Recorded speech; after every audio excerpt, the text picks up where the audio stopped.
We will now take a look at how to use Spin Wizard to make a flexible shaft like this one. It's flexible in the way that you can change the diameters with the handles, or you can also change the length of it. So I will close this scene and I will start a new scene, and we will use Spin Wizard. So we come up here, select Spin Wizard, and we use standalone, we click next, and we will use 360 degrees and away from the selected surface. And here we click finish, and we got the grid. We will use polyline command to draw the profile for this flexible shaft. So I will select the polyline command, and I will start here at the origin. The starting point will be here, so I will click here and drag, and I will click here. And we see that I have show endpoint dimensions visible, so I will come up here to hide it, hide show endpoint dimensions.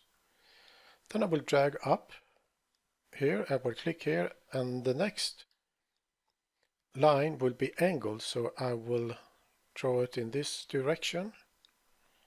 Then I will draw up a bit again, like so, and then perpendicular to the y-axis.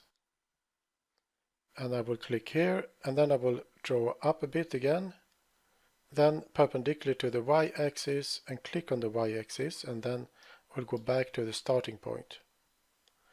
And then I will press escape to exit the polyline command. This line should be angled in 45 degrees, so I will select the line and grab this arrowhead, and I can drag. And as you see, when I drag now, it will snap in increments of 1 degree.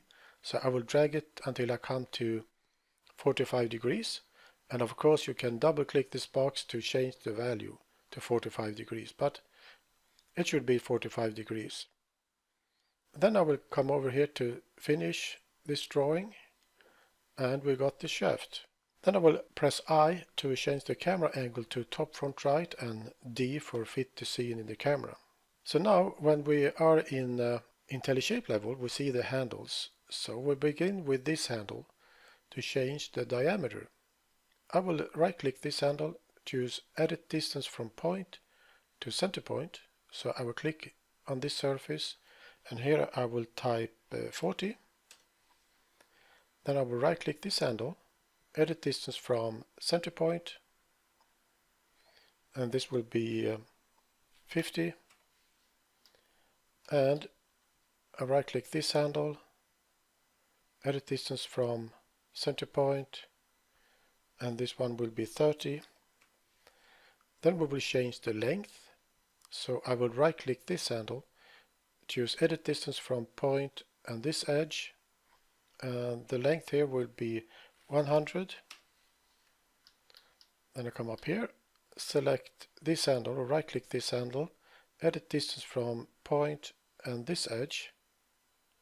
This one will be 120, and then I will right click this handle, edit distance from point and this edge, and this length will be 60, like so. We also see that we have a line in the center. This line has also a handle, so I can grab this handle and drag in this direction, and we will make a hole through the shaft.